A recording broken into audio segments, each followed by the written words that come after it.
बिस्मिल्लाहिर्रहमानिर्रहीम। अच्छा, मैं ना ही कोई नकाद हूँ, ना ही मजमून निगारी मुझे आती है। बस कुछ ज़फ़र इकबाल साहब के हवाले से याददाश्तें हैं, और वो भी गायबाना, जिन्हें मैं यहाँ गोश गुजार करूँगा।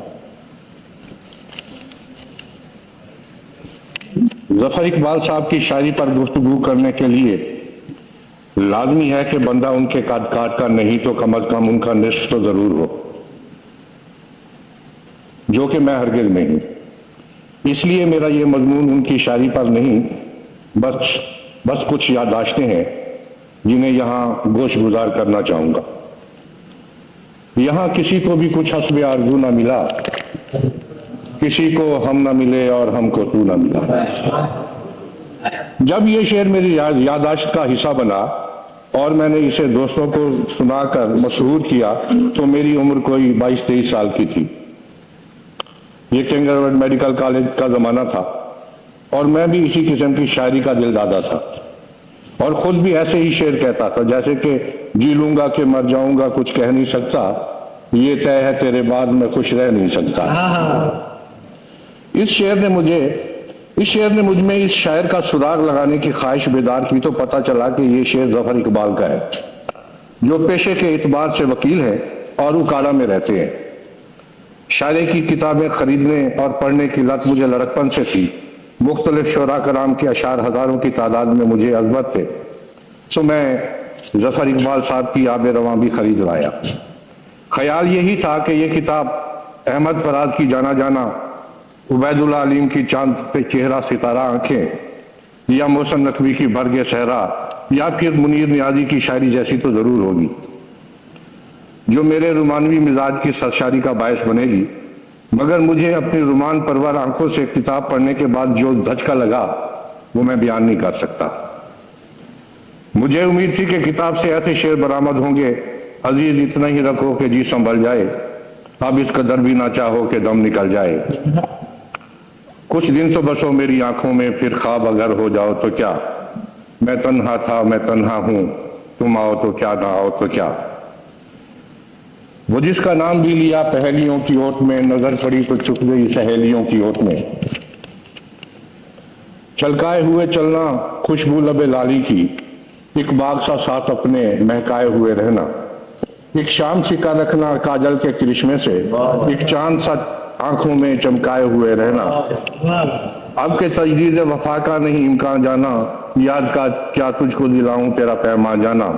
मगर यहाँ तो मामला ही कुछ और निकला, जो फूल खिला जेरे जमी है मेरे दिल में, वो जब से हुआ पर्दा नशी है मेरे दिल में।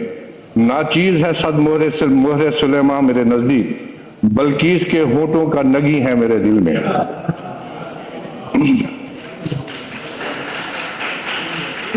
जख्म को मंजर बनाऊं, चश्म को उरिया करूं, नींद फुर्सत दे तो कोई ऐश का सामा करूं।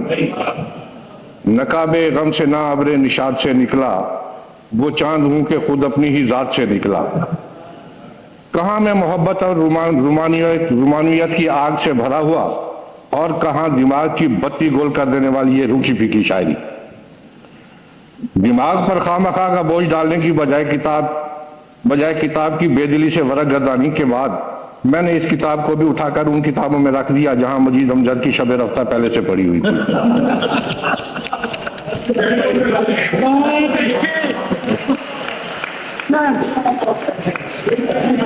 दोहराया जाने वाला जुमला। इसे मेरी खुशकिस्मती कहिए या बदकिस्मती कि उन्हीं दिनों मेरा तारुफ यूनुस भट्ट से हुआ, जो मुझे रोजाना की बुनियाद पर फनून के दफ्तर ले जाने लगा, जो उन दिनों बरूम हॉस्टल की पुष्ट पर एक कमरे में वाक़ था। हर रोज शाम को कभी अकेला तो कभी यूनुस भट्ट के साथ वहां चला जाता।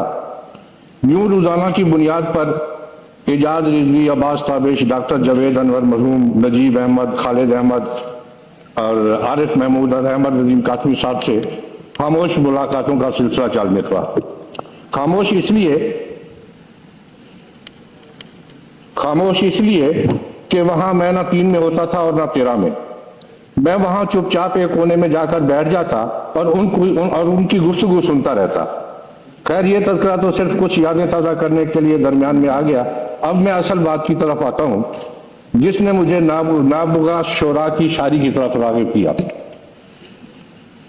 कानून के दफ्तर में जब भी शायरी पर गुफ्तगू होती तो कभी शहजादा अहमद, कभी जफर इकबाल, कभी शकीब जलाली, कभी जमाल एहसानी, कभी सरवत हुसैन का जिक्र होता तो कभी अख्तर हुसैन जाफरी की किसी ताज़ा नज़्म के मिसरों की खूबसूरती चेहरे बहता थी। और मैं वहां हमनक बना देखता रहता और सोचता कि वो शायरी जिसे मैंने दिल में जगह दे रखी है वो तो यहाँ ज़ेरे बहस ही नहीं आती। तब मैंने नए सिरे से इन शायरों को पढ़ने का इरादा किया। मैंने फनून लगवा लिया शकीब जलाली, जिसको मैं पहले भी पढ़ चुका था, जिसके बहुत सारे अशार मुझे आज भी याद है। दोबारा पढ़ा और उसकी ताज़ाकारी और नादरा ख्याली के साथ साथ तमसालगरी और तलाज़माकारी पर गौर किया तो शकीब जलाली की रोशनी ने मेरे 14 नहीं तो 8-10 तबक जरूर रोशन कर दिए। तब मैंने जाना कि ये शायरी इतने बड़े शायरों की इतनी पसंदीदा क्यों है। इस शायरी ने जब मेरे शऊर के बहुत सारे दर वाक़ किए तो अगले मरहले में मैंने आब रवा को अपना हमजाद जानकर इंतहाई खुशू खुजू से पढ़ना शुरू किया। हमजाद इसलिए कि मेरी तारीख़ पैदाइश भी 1962 की है और आब रवा की इशात का साल भी। इस किताब ने आपकी बार मुझे जो सरशारी बख्शी वो बयान से बाहर है। शायद इस किस्म की शायरी पढ़ने के लिए तबीयत में जिस किस्म का ठहराव और कैफियत दरकार होती है वो मुझ में नमू पा चुके थे। ये किताब वाकई ऐसी है कि जिसका हर हर मिसरा और हर हर शेर आपको रोकता और ठहर कर सोचने पर मजबूर करता है। आब रवा जो कि खुद एक इंतखाब है, उसके 10-20 अशार मैं यहाँ सुनाना चाहूंगा।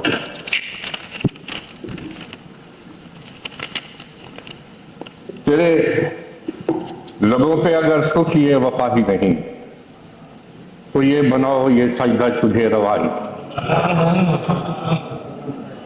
फराज़े शाम से गिरता रहा फसाना ए शब, फराज़े शाम से गिरता रहा फसाना ए शब, गदाए गोहरे गुफ्तार ने सुना ही नहीं। बचा सकूं खसो खशा के आरज़ू कैसे, यहाँ शरार भी मैं हूं दमे हवा भी मैं। हजूर को नजर आया है कौन सा पहलू कि बुझती राग भी मैं हूं और बुझती राग भी मैं और कीमिया भी मैं। गजाले अश्क सरे सुबह डूब मैगा पर कब अपनी आंख खुली और लहू लहू ना मिला। चमकते चांद भी थे शहरे शब के ईवा में, निगारे गम सा मगर कोई शमारू ना मिला। उसी से आए हैं आशोब आसमां वाले, जिसे गुबार समझते थे कारवां वाले। मेरे सराबे तमन्ना पे रश्क था जिनको, बने हैं आज वही बहरे बेकरां वाले। अब और चाहता क्या है मुझे बता तो सही, कि मैंने तेरे तगाफुल की हर अदा तो सही। मेरा ही अक्स ना हो दर पसे खसे मैना, ये सोचती हुई चिलमन जरा हटा तो सही। पढ़ने बैठूं तो उभर आती है हर सफ़े पर, बात करती हुई हंसती हुई तस्वीर कोई। जो गम मिला जबी के शिकन में छुपा लिया, दिल सी गुदाज चीज को पत्थर बना लिया।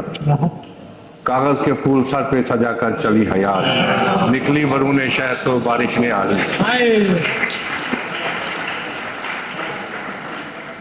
लगी है सर पे तो जागा हूं ख्वाब से, वरना नवाए नर्म ने इस खाक पर असर न किया। फकत मुझे दिले वहशी अता किया, लेकिन मुझी को रेगे बयाबा से बहरा वरना किया। दिल का ये दश्त अरसा में शर लगा मुझे, मैं क्या भला हूं रात बड़ा डर लगा मुझे। सांचे तो थे गजल के सिवा भी मगर जफर, क्या जाने क्यों ये ज़र्फ हंसी तर लगा मुझे। एक मैं ही वाहिमा नहीं तू भी फरेब है, अपनी ही जात से है तेरा भी पता लिया। ये तो चंद शेर है, वरना सारी की सारी किताब ऐसे ही और सारी की सारी किताब ऐसे और इससे भी खूबसूरत अशार से भरी पड़ी है। फनून का मैं बाकायदगी से मुतालिया करने लगा था। फनून के मुतालिया ने मेरे सामने शकीब और जफर इकबाल के बाद शायरी का एक और जिन सामने ला खड़ा किया और वो था फैसल अजमी। इन शायरों को पढ़ने के बाद मैंने असातिज़ा की तरफ दौड़ लगाई और जितना मुमकिन हो सका उन्हें पढ़ा। बाजार में जहां कहीं किसी का दिमाग नजर आया खरीद लिया, किसी का इंतखाब मिला तो वो ले लिया। इस भाग दौड़ में पता चला कि जिस शायरी को मैं शायरी समझता रहा हूँ वो तो शायरी का असली अशीर भी नहीं है। समझते क्या थे मगर सुनते थे फसाना इधर, समझ में आने लगा जब तो फिर सुनाना गया। खैर बात आब रवा की हो रही थी तो इस हमने मैं कुछ अशार कुछ शुरा की आब रवा से अकीदत का जिक्र लाजमी समझता हूँ और साथ में जफर इकबाल साहब की नौजवान शोरा को अहमियत देने का एक वाक़या भी बयान करूंगा। और जफर इकबाल साहब का नौजवानों को हौसला देने का यह सिलसिला आज के दिन तक जारी है। अब्बास ताबिश का कहना है कि मैंने इस किताब को 2 साल अपने सिराने से जुदा नहीं किया। रोजाना सुबह उठकर एक सिपारे की तरह इसे पढ़ा है। आफ्ताब यासिर जो एक खूबसूरत शायर है वो आज भी आब रवा का उतना ही असीर है जितना अपने इब्तदाई आयाम में था। फैसल अजमी साहब आब रवा को उर्दू अदब का एक असासा मानते हैं। मैंने कोरोना के दिनों में जब खुद को एहतियातन घर वालों से अलहदा कर लिया, जहां और बहुत सारी किताबें पढ़ी वहां आब रवा को भी पढ़ा। आफ्ताब यासिर जरी यूनिवर्सिटी फैसलाबाद में तालिब इल्म था जब उसकी किताब हाथों से गिरी हुई दुआ शाये हुई। जफर इकबाल साहब ये वाक्य बड़ा मजेदार है, सुनने वाला है आपका।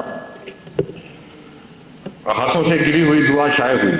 आफ्ताब यासिर का कहना है कि मैंने किताब की 25-30 गज़लें फ्लैग के लिए जफर इकबाल साहब को अरसाल कर, बाकी वाक्य उसी की ज़ुबानी सुनिए। फरवरी 1993 का कोई दिन था। मैं अपने कमरे में लेटा हुआ था कि दरवाजे पर दस्तक हुई। मैंने दरवाजा खोला तो सामने एक कुछ शनासा और कुछ नाशनासा चेहरा मेरे सामने था। मैं उसे कमरे में ले आया तो उसने कहा मैं जफर इकबाल हूँ। मैं सोच भी नहीं सकता था कि इतना बड़ा आदमी खुद चलकर मेरे पास आ जाएगा। अभी मैं खुद को इस हैरत से बाहर निकालने की कोशिश कर रहा था कि जफर इकबाल साहब कहने लगे मैं अपने किसी जाती काम की गरज से फैसलाबाद आया था, सोचा तुम्हें तुम्हारी किताब पर अपनी राय देता जाऊं। उन्होंने जेब से एक कागज निकाला और मुझे थमा दिया। रोजों का महीना चल रहा था, हमारी कंटीन खुली हुई थी। मैं जफर इकबाल साहब को कंटीन ले आया और पूछा आप क्या लेंगे? कहने लगे कुछ नहीं। मैंने कहा रोजा है? कहने लगे रोजा तो नहीं है मगर एहतराम जरूर है। जफर इकबाल साहब ने सवाल किया तुमने मुझे सारी सिर्फ 30 गजलें क्यों भेजी, पूरा मसौदा क्यों नहीं भेजा? तो मैंने कहा कि मैं उन्हीं गजलों को बेहतर समझता था इसलिए सिर्फ यही भेजी। जफर इकबाल साहब ने कहा तुम मुझे अब वो गजलें सुनाओ जो नहीं भेजी, उनमें भी कहीं ना कहीं आफ्ताब यासिर जरूर होगा। आफ्ताब यासिर का कहना है कि जफर इकबाल साहब ने निहायत इन्हमाक से मेरा कलाम सुना और सराहा। जफर इकबाल साहब ने कंटीन पर मेरे साथ 3-4 घंटे गपशप में इस तरह गुजारे के वक्त गुजरने का पता भी ना चला। खैर ये आफ्ताब यासिर का वाक्य है। अब मैं अपनी बात करता हूँ। मैंने जफर इकबाल साहब के साथ सिर्फ एक मुशायरा पढ़ा है जो कोई 15-20 बरस पहले लोधरा में उनकी सदारत में हुआ।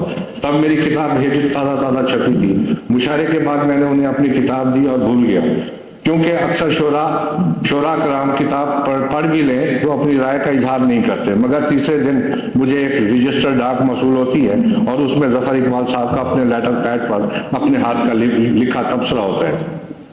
जफर इकबाल साहब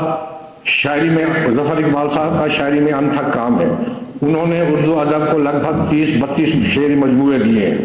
जफर इकबाल साहब की कुलियात अब तक के नाम से 5 जिल्दों में शाये हो चुकी है और हर जिल्द में 500 गजलें हैं। अगर ये कहा जाए कि शायरी उम्र भर जफर इकबाल साहब का ओढ़ना बचौना रही है तो बेजाना होगा। आब रवा के बाद जफर इकबाल साहब ने शायरी में लफ्जी और मौज़ूआती सतह पर कुछ तजर्बात भी किए, जिनको कुछ लोगों ने गालिब की शायरी के गैर संजीदा रवैये को मरकजी रवैया बनाने की एक कोशिश करार दिया। कुछ लोगों ने इसे एंटी गजल तो कुछ ने लिसानी तश्कीलात वगैरह का नाम दिया।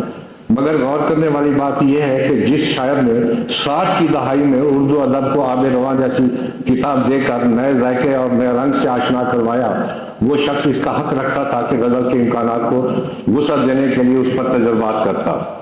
कोई भी तजर्बा हो अपनी नाहमवारी और मरवजा रविश हट कर होने की वजह से कबूलियत के मराइल तय करने में वक्त लेता है। इस बात में कोई शक नहीं कि ज़फ़र इकबाल ने गज़ल की रवायती हैयत में रहते हुए जिस तरह इसके मौज़ूआत और उसलूब में इजाफा किया है वो किसी और के बस की बात नहीं था। ज़फ़र इकबाल साहब वो ज़रख़ेज़ शायर हैं जो उम्र के इस हिस्से में भी रोज़ाना की बुनियाद पर शेर से जुड़े नजर आते हैं। उनका कालम दाल दलिया मुल्क भर में फैले नौजवानों को लिखने का हौसला देता है। वो रोज़ाना की बुनियाद पर अपने कालम में शुरा को किसी न किसी हवाले से जगह देते रहते हैं। जब फैसल अजमी साहब की समंदर शाये हुई तो ज़फ़र इकबाल साहब ने उसे अपने कालम में खूब सराहा। वहाँ उन्होंने लिखा कि मौजूदा अदबी मंजरनामे में सिर्फ दो शायर नजर आते हैं, एक फैसल अजमी और दूसरा ज़फ़र इकबाल। फैसल अजमी साहब का तो पता नहीं कि वो खुद को इस दाद का हकदार समझते भी हैं या नहीं, मगर फैसल अजमी साहब ने ज़फ़र इकबाल साहब को एक बड़ा शरफ शायर जरूर माना है। और आज की ये तकरीर इस बात का सबूत है। जो 5 लाख रुपए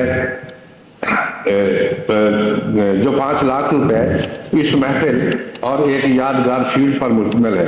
मुझे नहीं लगता यहाँ मौजूद कोई भी शख्स समझता हो कि यह हक किसी और का था, दिया किसी और को जा रहा है, जैसा कि अक्सर हुकूमती एजाज़ात के बारे में होता है। ज़फ़र इकबाल साहब के लिए 5 लाख रुपए शायद कोई हैसियत ना रखते हो, मगर हम सब का यहाँ होना, उनके फन का एतराफ़ करना, उनसे बेलौस अकीदत और मोहब्बत का इजहार करना उनके लिए वाकई मानी रखता होगा।